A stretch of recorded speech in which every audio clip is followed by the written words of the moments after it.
Grabe mga kababayan, isa na naman big accomplishment po ang nagawa po ng ating kapulisan ngayon. Itong nakita ko ngayon mga kababayan, itong kalalabas lang po na balita sa website po ng PNP, no? Ito mga kababayan, babasahin ko lang ha. Ito, massive illegal drug, lab busted in Caloocan, over 10 million chemicals ang nasabat mga kababayan. Naku mga kababayan, hindi biro ito mga kababayan. Alam niyo po ba, itong 10 million na to, imagine mga kababayan, pag ito ay naipakalat, ilang mga kababayan natin Pilipino ang masisira nito. Di ba? Kaya napakagandang accomplishment po ito mga kababayan. Hindi po siya madugo. Walang nadadamay na sibilyan at wala nasasakta mga kapulisan. Isang napaka-smooth at napakaayos na accomplishment po ng nagawa po ng ating mga kapulisan. Hindi po ba na napakagandang balita ito? Ako po yung natutuwa sa ating mga kapulisan sa mga ganitong accomplishment nila mga kababayan. Kapag tinignan niyo po yung kanilang website, ilang mga high value individuals, ilang mga malalaking kartel ang kanilang nasasabat. Dahil po yan sa talagang effective na diskarte po at talagang technique ng ating Chief PNP, Acting Chief PNP, Police Lieutenant General Jose Milencio Nartates, dahil alam ko po yung kanyang diskarte dito. Ako'y nakikita ko kasi, talagang nakita ko yung kung paano paganahin, paano gawin ng ating Chief PNP yung diskarte niya ngayon sa kanyang pamumuno dito sa ating mga kapulisan. Napansin ko kasi dito mga kababayan, ito napansin ko, opinion ko to mga kababayan kahit kayo, i-check nyo rin. Napansin ko kasi, sa mga accomplishment po ng ating Chief PNP, nakita ko kasi mga kababayan, yung diskarte at lagi niya sinasabi, na ang pinalakas niya kasi, yung police operation. Bakit ko nasabi? Kasi, tandaan nyo po, yung police operation kasi, ang pinalakas po ng ating Chief PNP yung police operation, na kung saan ito, ano ba itong police operation na to? Yung po yung lagi ko sinasabi sa live ko, at sa mga post ko po, no? Na itong police operation po na ginawa ng ating Chief PNP, yung technique na ginawa niya dito, pinalakas niya. Ito yung police operation na 24 hours, yung mga checkpoint, o mga Oplan Sita, Oplan Galugad, di ba? Oplan Bakal, di ba? Sa mga ganyang mga direktiba niya sa mga operasyon na ganyan, lumiliit po ang mundo nitong mga kriminal. Di po ba? Isang napakagandang kautusan, isang napakagandang direktiba ng ating Chief PNP, itong pagpapalakas ng police visibility mga kababayan. Ako'y natutuwa kasi hindi ito madugo. Hindi ito wala akong nasasaktan mga kapulisan at wala akong nadadamay ng mga sibilyan.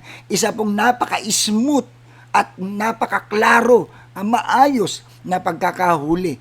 'Di ba mga kababayan? Ito, pasensya na po mga kababayan, sobrang natutuwa ako sa ginagawa ng ating kapulisan ngayon. Bakit? Kasi hindi naman to biro mga kababayan eh. Baka sabihin na naman ng mga basa diyan, gawa-gawa lang yan.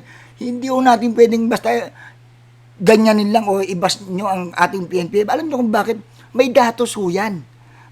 Detalyado ho yan. May mga information po dyan na kung saan hindi ho pwedeng doktorin, hindi ho pwedeng gawan ng kwento kasi may mga testigo, may mga records ho yan sa mga accomplishment sa mga operation ng ating mga kapulisan. Kaya hindi ho pwede yan, di ba? Hindi ho pwedeng gawa-gawa lang yan.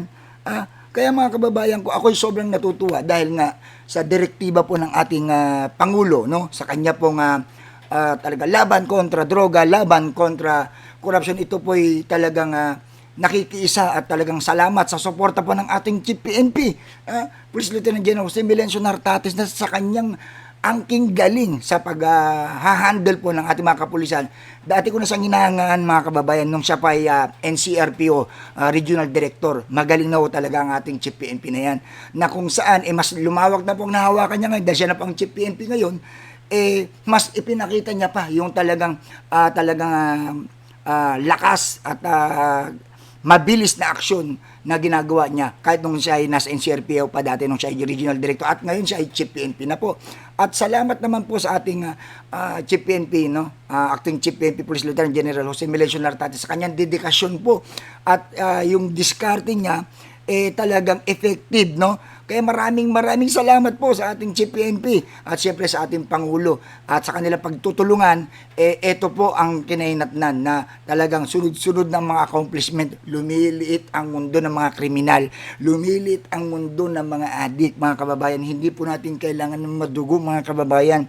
Sana maintindihan nyo po ang gusto kong ipahatid sa inyo kung bakit ko masyadong pinupuri ngayon ang ginagawa ng ating mga kapulisan. Tandaan po natin, para-paro tayong mga Pilipino. Magkakaiba man tayo ng estado sa buhay. Pulis, waiter, basurero ka, politiko ka, di ba? Kahit magkakaiba tayo ng estado sa buhay. Pero tandaan ho natin lahat tayo ay merong mga kanya-kanyang hinaharap, mayroon tayong kanya-kanyang trabaho sa mundong ibabaw at sa mga ginagawa natin sa araw-araw, sa mga kinakaroon natin sa araw-araw, maraming pagsubok at sa pagsubok na yan kung nagkakaisa tayo, naiisa tayo ng pananaw, kumbaga sinusuportahan natin ang bawat isa, magkakaiba man tayo ng paniniwala, di ba dapat kung ang nakikita naman natin ay para sa kaayusan ng bayan, para sa ikabubuti ng bayang ito, bakit hindi natin suportahan yung mga katulad nito, di po ba? Itigil na natin yung mga pambabas nyo sa mga politiko na isang tabi nyo po yan pagdating sa usaping pulis dahil ang mga kapulis po natin, sila po ay wala naman pong kinikilingan yan. Basta ikaw ay tiwali at ikaw merong kasalanan ka sa batas, ipapatupad doon nila yan. Wala akong kinikilingan yan. Kaya wag nyo sanang ibunto. Ang galing nyo kung ano man nangyayari sa gobyerno natin ngayon, kung ano yung napapansin nyo, wag nyo idamay ang ating kapulisan. Dahil ang ating kapulisan po ay talagang tagapagtanggol natin yan. Sila po ang tagapagpatupad ng batas at sila lamang po ay sumusunod sa naayon kung ano ang inilalabas ng mas nakakataas sa kanila. Kaya salamat po sa ating Chief PNP. Salute po sa ating Chief PNP at sa ating mga kapulisan. Sobrang salamat po sa inyo sa mga ganitong mga accomplishment po ninyo. Isang napakagandang balita at nakakataba ng puso kasi isang accomplishment, isang sunod-sunod na accomplishment na hindi po talaga matatawaran yung kagalingan na ginagawa po ninyo para sa bayang ito. Maraming salamat po sa inyo, ating acting Chief Police Lieutenant General Jose Melencio Nartates. Salamat po sa inyo at sa ating Pangulo. Thank you. Thank you so much at patuloy po kaming susuporta sa inyo sa ating mga kapulisan. Salamat po sa inyong sa inyong dedikasyon sa pagsugpo sa korupsyon at sa mga drugs sa mga kriminal po na yan. Maraming salamat po sa inyo. God bless.